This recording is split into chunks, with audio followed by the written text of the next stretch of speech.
Fala aí pessoal, sou Jorge Nicola, bem-vindos a mais um vídeo do canal. Sempre bom ter vocês por aqui, sem perder tempo, só pedir para deixar like, se inscrever no canal e ativar as notificações. Quero começar o vídeo com aquele tradicional giro de notícias. Quero começar logo de cara falando sobre o Vasco da Gama, com o Payet treinando como um falso 9 nesses primeiros dias de pré-temporada sob o comando do Fábio Carille. E a avaliação tem sido tão positiva que o Payet virou alvo de enormes elogios. Verratti e Léo Jardim, o empresário do Verratti está no Rio de Janeiro. Lembra quando o Pedrinho deu entrevista para mim, lá no fim do ano passado, dia 13 de dezembro, e ele falava sobre o Verratti nessa entrevista e disse, olha, temos todo o interesse, reconheço o profissionalismo do Verratti, a importância dele, um ídolo para a torcida, uma referência, mas não posso extrapolar o nosso orçamento, tem que ser dentro da nossa realidade. E o Léo Jardim se aplica da mesma forma. Os dois jogadores têm contrato até o fim do ano, o Verratti tem uma cláusula de renovação automática, caso ele alcance 60% dos jogos, o que ele alcança fácil, só na temporada passada foi praticamente 90% dos jogos.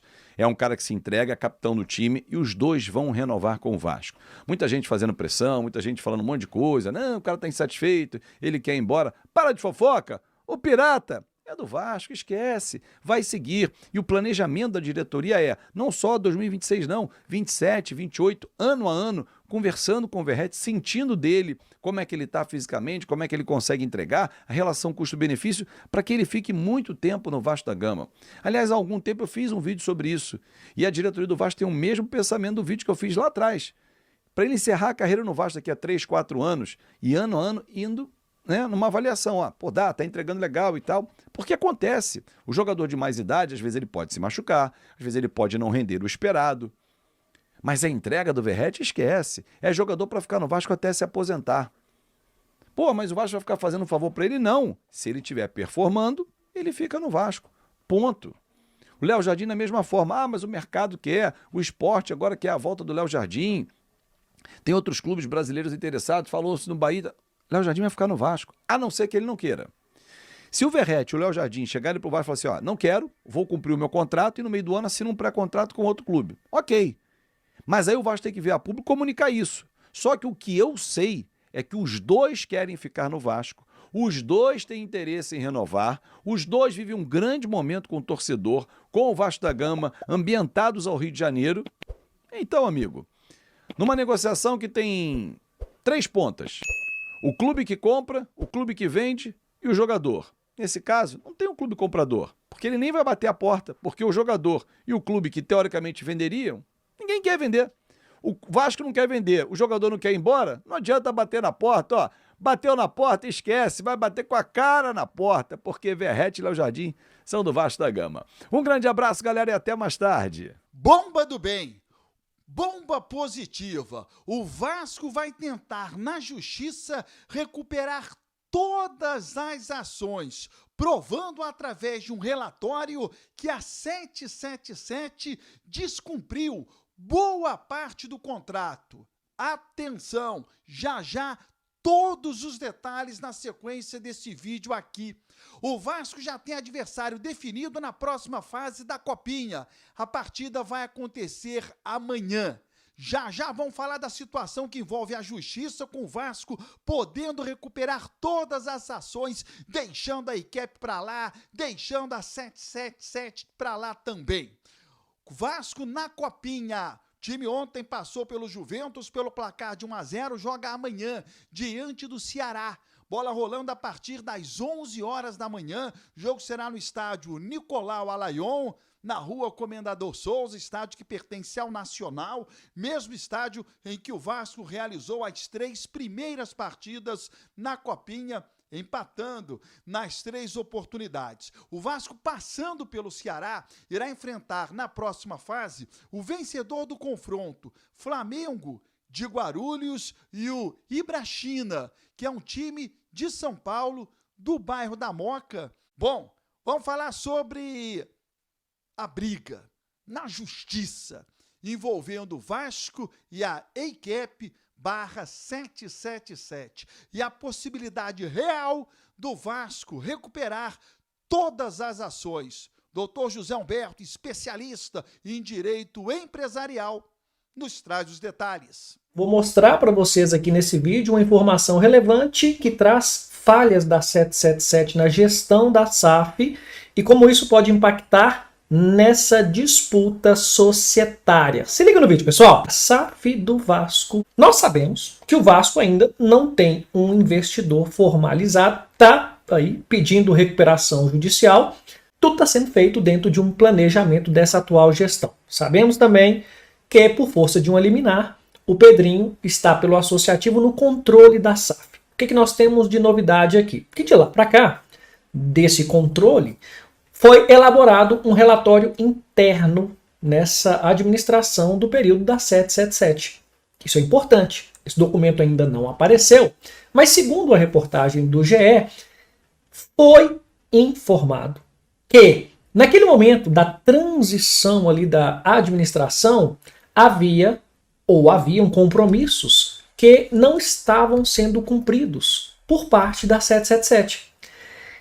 Que em percentuais, somente 18% dos compromissos com contratações, luvas e comissões estavam ali cumpridas naquele momento. Havia uma pendência com os jogadores de mais de 5 milhões e com a parte de transferências de jogadores mais de 51 milhões. Por que desse vídeo? Esse relatório interno mostra uma aparente falha na gestão da SAF do Vasco e um endividamento. Endividamento esse que poderia acarretar em uma série de ações judiciais ou outros tipos de problemas, inclusive junto a contratações como transfer ban e etc. Mas o que isso impacta nesse litígio existente entre a SAF do Vasco, né, que nós temos aí a associação, e a 777. Nós sabemos que a questão está lá submetida à arbitragem. Sabemos que tem uma liminar para ser julgada pelo Tribunal de Justiça do Rio de Janeiro. Vejam só. Essa informação, esse relatório, caso seja juntado lá no recurso, lá perante o Tribunal de Justiça do Rio de Janeiro, dará mais força, vai ratificar que era realmente necessária uma alteração na gestão dessa SAF. Afinal de contas, com 18% apenas de cumprimento de obrigações, o Vasco já dava sinais de problemas financeiros futuros graves. Isso também, levando para a arbitragem, terá impacto na análise pelos árbitros quanto à falha de gestão. E por que chama atenção em relação a isso? Nós sabemos que, pela Lei 6.404, que trata de sociedade anônima, e aí não só de SAF, né, mas de sociedade anônima, e ela é aplicada para as SAFs, né, de forma subsidiária, nós temos lá no artigo 158 dessa lei a parte que trata da responsabilidade dos administradores, dizendo o seguinte, que o administrador ele não é pessoalmente responsável pelas obrigações que ele contrairia em nome da sociedade e em virtude de ato regular na gestão, né? Que ele está fazendo ali de forma legal, de forma regular, mas poderá responder pelos prejuízos quando proceder de determinada forma. E aí vejam só, nesse mesmo artigo, lá no parágrafo 2º, deixa claro que os administradores serão responsáveis pelos prejuízos causados em virtude do não cumprimento dos deveres impostos pela lei para assegurar o funcionamento normal da sociedade, da empresa, aqui da SAF. E aí vejam só, essa interpretação mostra que se a 777 não estava cumprindo com essas obrigações, ela responderá pelos prejuízos causados em virtude, né, de impactos no funcionamento da SAF.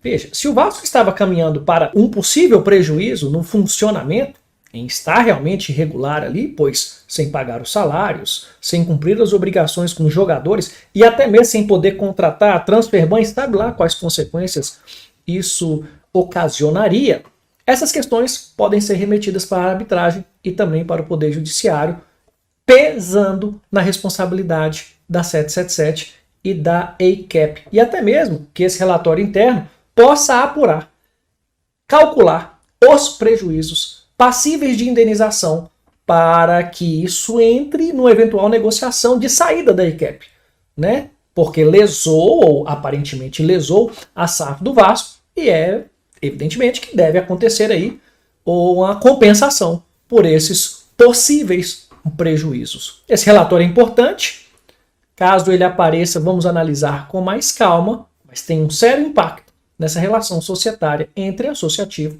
e a 777. Importante todas essas ações, estaremos aqui acompanhando passo a passo e os desdobramentos desta ação na Justiça. Então tá aí, torcedor vascaíno, quero sua opinião nos comentários sobre Payet, né, sendo utilizado como falso 9 durante os treinamentos de pré-temporada do Vasco da Gama pelo técnico Fábio Carille. Também quero sua opinião aí sobre as renovações de Verratti e Léo Jardim, que o Vasco já vinha conduzindo essas negociações e agora elas vão ser encaminhadas para um final feliz para o Vasco da Gama, renovando com os seus principais jogadores.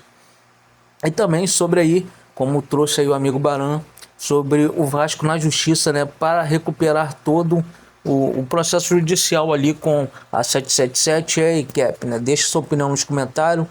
Não esquece de deixar o like no vídeo, se inscrever no canal se ainda não for inscrito e ativar o sininho de notificações.